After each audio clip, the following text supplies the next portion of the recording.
La Revolución Mexicana fue trascendente para la historia agrícola. Una vez más, la Revolución Mexicana pone en entredicho los sistemas agrícolas. En muchas partes se moderniza el sistema agrícola y el cambio tecnológico que se genera provoca una confrontación social. La revolución. Hubo dos lugares, dos casos específicos, uno Morelos y otro La Laguna, donde la modernización de la agricultura le quitó a los campesinos sus recursos y estos literalmente se levantan en armas. La revolución, pues, es otra época, otro periodo trascendente de nuestra historia agrícola que nos ha llevado a visualizar lo que ha sido la agricultura en la época contemporánea.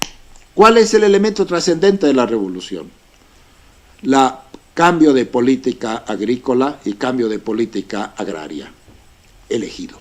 El nacimiento elegido como política nacional y la desfiguración o la transformación de la hacienda en un sistema enorme, gigantesco, a un sistema más intensivo de producción. La llegada de Lázaro Cárdenas al poder trajo consigo una transformación orientada a mejorar las condiciones de trabajo y tenencia de la tierra, privilegiando la educación, la unidad, el crédito y la construcción de infraestructura en comunicaciones.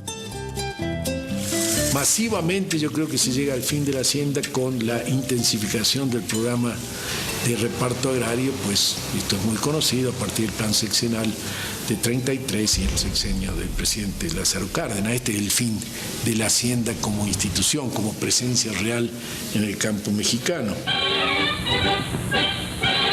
Se celebra en Bellas Artes el segundo Consejo Nacional de la Confederación de la Pequeña Propiedad Agrícola. Con el recién creado Departamento Agrario se inició el reparto de tierra en la zona de La Laguna, en Torreón, la cual, bajo la influencia del Partido Comunista, contaba con uno de los movimientos campesinos de mayor peso.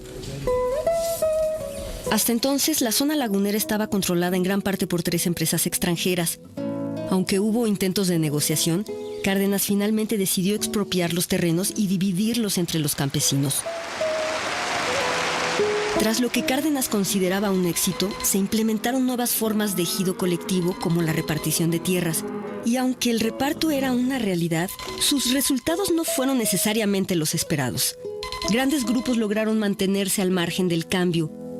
Muchos agricultores compraron ganado para evitar la expropiación que no tocaba terrenos ganaderos. Miles de campesinos quedaron a merced de monopolios manejados por líderes y políticos corruptos. Como oposición al modelo cardenista, surgió la Unión Nacional Sinarquista, organización agraria de corte conservador que buscaba transformar los ejidos en propiedad privada. El gobierno de los Estados Unidos también presionó fuertemente para evitar la repartición de tierras. Ya habían sido expropiadas las tierras de estos ingenios en Los Mochis y en Atencingo, ambos propietarios estadounidenses. Le llega una misiva muy amistosa del presidente Roosevelt que le dice: señor presidente, pues ya no puedo detener más la ofensiva contra México. Lo que pude hacer en relación a la expropiación petrolera ya no lo puedo hacer si usted prosigue expropiando ciudadanos norteamericanos. Tras unas agitadas elecciones, en 1940 llegó a la presidencia el general Manuel Ávila Camacho. Sus años de gobierno estarían marcados por la Segunda Guerra Mundial y la participación de México en el conflicto armado más devastador en la historia de la humanidad. Sin embargo, contrario a lo que sucedió en muchos países, para México los años de guerra fueron de bonanza en cuanto a la exportación agrícola, ya que nuestro país surtía de productos a Estados Unidos.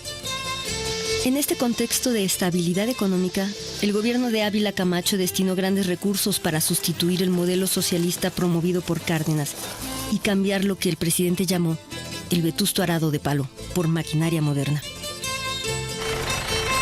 Gracias al impulso que se dio al campo y la importancia que tuvo este en las políticas gubernamentales de los siguientes años, a principios de los 60, México encabezó la mayor revolución agronómica del siglo XX. La Revolución Verde pretendió solucionar los problemas del hambre apoyada por los gobiernos. El acceso a las semillas mejoradas y a la tecnología fue muy barato. ¿Por qué? Porque se pretendía que hubiese alimentos. Y no nada más en México, a nivel internacional. Esta forma de producción progresista privilegiaba el uso de técnicas modernas como semillas mejoradas, insecticidas, fertilizantes químicos e investigación encabezada por el estadounidense Norman Borlaug, quien sería Premio Nobel de la Paz en 1970. México era punta de lanza en tecnología agrícola. Desde tiempo atrás el país buscaba la delantera en esa ruta. Al llegar el año 1950, la FAO estimaba en 39,000 los tractores mexicanos, cifra muy superior a los 25,000 que por ejemplo tenía Argentina.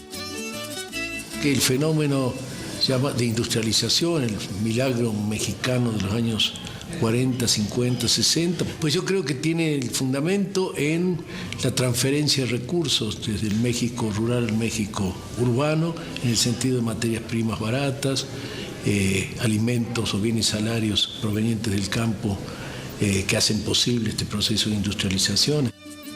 En 1954, la agricultura había crecido casi en un 20%.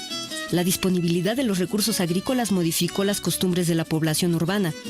Por ejemplo, a partir de esta época surgió el gusto en los hogares mexicanos por cocinar sus propias galletas y pasteles, por lo que el mercado de la harina creció notablemente y surgieron numerosos molinos en toda la República. Lo mismo ocurría con el maíz y otros productos.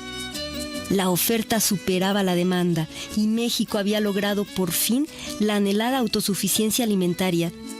Se vivía la época dorada de la agricultura mexicana.